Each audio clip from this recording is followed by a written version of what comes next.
Friend hello friends, it's Mayank here. आज के video में हम डिस्कस करेंगे 25 previous year question of a zoology जो कि एमपी पीवी एंड एफटी 2019 में पूछे गए हैं, ताकि जिससे आपको आइडिया लग जाएगा किस लेवल के क्वेश्चंस आपकी जूलॉजी में पूछे हैं। तो फ्रेंड्स, आप इस वीडियो को लास्ट तक देखिए ताकि आपको एक आइडिया लग जाए कि किस तरह के लेवल के क्वेश्चंस पूछे गए हैं। तो फ्रेंड्स, स्टार्ट करते बिना किसी देरी के आज का वीडियो। तो फ्रेंड्स, जो क्वेश्चन है कि ओरल पोलियो वैक्सीन बीसीजी ये किस तरह की वैक्सीन है, ये लाइव वैक्सीन है। आपको बता दें, लाइव वैक्सीन वो वैक्सीन होती हैं जिसमें ऑर्गेनिज्म लाइव तो होता है, लेकिन जो रिस्पॉन्सिबल होता है डिसीज कॉज करने के लिए, उसके जो आर्म होते हैं उस चीज़ को हटा दिया जाता है। अब दूसरा क्वेश्चन है कि तासर मूगा एरी, आपने ताशर की सिल्क की साड़ी सुनी होगी, तो ताशर जो है वो वैरायटी है सिल्क वर्म की। अब लिखा है by the use of a which method silencing of a gene could be achieved.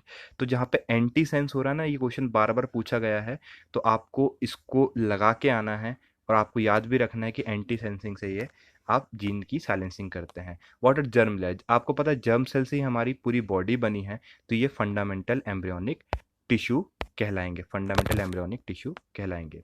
अब लिखा है कि हमने जो ब्लड ग्रुपिंग करी है वो किस बेसिस पे करी है। ब्लड ग्रुपिंग एंटीजन के बेसिस पे, हम बोलते हैं ना ए एंटीजन प्रेजेंट है ए ब्लड ग्रुप वालों में, तो एंटीजन के बेसिस पे।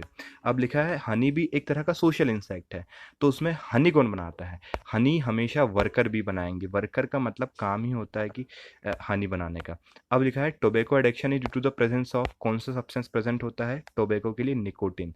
आपने बार बार सिगरेट के पैकेट्स में देखा भी होगा निकोटिन प्रेजेंट होता है। हाँ, ग्लिसन्स कैप्सूल, ये बहुत इंपॉर्टेंट क्वेश्चन है। ग्लिसल कैप्सूल हमें लीवर में मिलेगा, आपको आगे भी पढ़ने मिलेगा ये।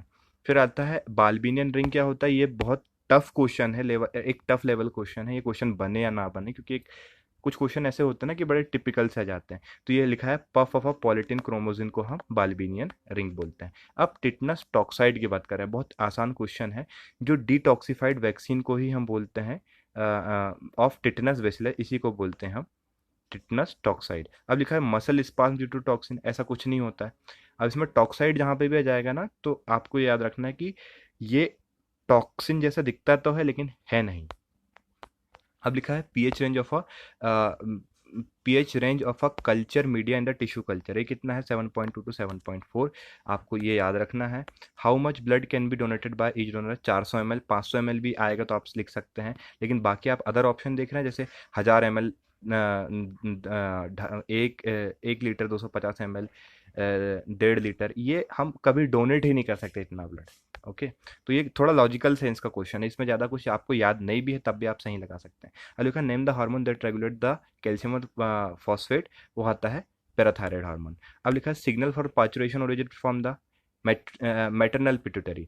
अब इसमें देखो, इसको थोड़ा लॉजिकली सोचो। इसमें लॉजिकली ऐसे सोचना है आपको कि जैसे बच्चा है, जो बच्चा है उसने क्या करा कि मदर के वुम्ब में के अंदर लात मारा, यूट्रस के अंदर लात मारा, तो वहां से जो यूट्रस में जो रिसेप्टर होंगे वो सिग्नल ले जाएंगे मदर के ब्रेन में, और मदर का ब्रेन फिर रिलीज करेगा पिट्यूटरी से ऑक्सीटोसिन। तो यहाँ पे मैटरनल पिट्यूटरी, आप गलती से भी फेटल पिट्यूटरी कभी मत लगा, फीटल पिट्यूटरी कभी मत लगाइएगा। अब 15 क्वेश्चन है एलएसडी। एलएसडी हमें मिलता है फंगस से, ठीक है। अब आता है what is the main component of sleeping pills, barbiturate. Barbiturates का मतलब ही होता है सोने वाले, मारिजुआना कोकेन, ये कुछ भी स्लीपिंग पिल्स नहीं होते हैं, ये एक्टिवेट करते हैं बल्कि। फिर आता है लैक ऑफ प्रोजेस्ट्रॉन, प्रोजेस्ट्रॉन के कारण मेंस्ट्रुअल साइकिल इंड्यूस कर जाती है। डीपीटी एक तरह की मिक्स्ड वैक्सीन है, तो ये डी, पी और टी तीन डिसीज को रिप्रेजेंट करते हैं। इसमें से पी किसको रिप्रेजेंट करता है, पी रिप्रेजेंट करता है पर्ट्यूसिस को, जिसको बोलते हैं काला खांसी। ये थोड़ा मैं स्पीड से बोल रहा हूँ, बट आपको ये क्वेश्चन से एक बार बस समझ में आना चाहिए कि क्या क्वेश्चन क्या है।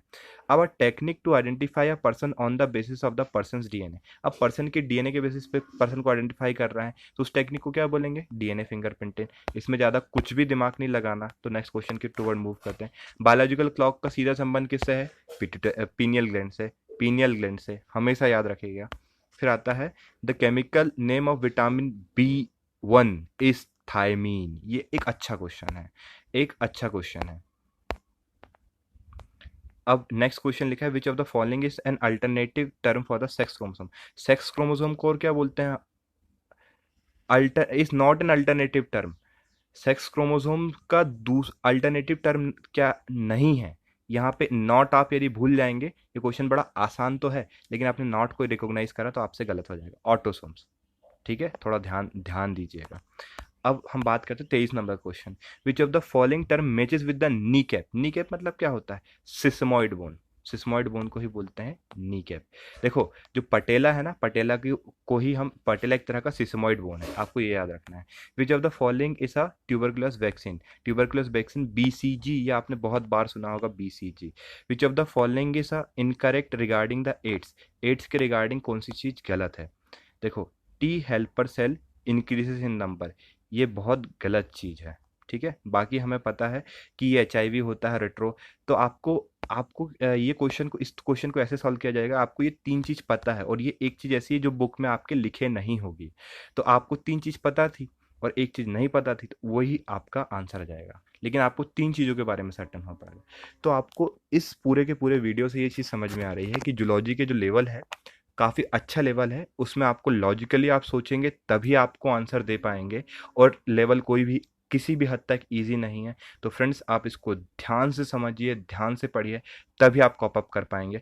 और हो सकता है कि आपके ऐसे काफ़ी क्वेश्चन हो जो रिपीट करें, तो आप इस वीडियो को एक तरह से अच्छे से समझ लीजिए और इन क्वेश्चन को याद भी कर लीजिए। क्या पता 2 या 4 क्वेश्चन भी आ जाएं टफ लेवल के, तो आपका काम बन सकता है। तो फ्रेंड्स, आप इन्हें अच्छे से देखिए, समझिए। और कुछ क्वेश्चन ऐसे होंगे जहाँ पे आपको वर्ड को ध्यान रखना पड़ेगा, जैसे सेक्स क्रोमोसोम वाले क्वेश्चन में आपने नॉट को रिकॉग्नाइज कर नहीं कर पाया था, जैसे मैं भी नहीं कर पाया था। अब जैसे यहाँ पे करेक्ट लिखा कि इनकरेक्ट लिखा, आपको ये देखना है।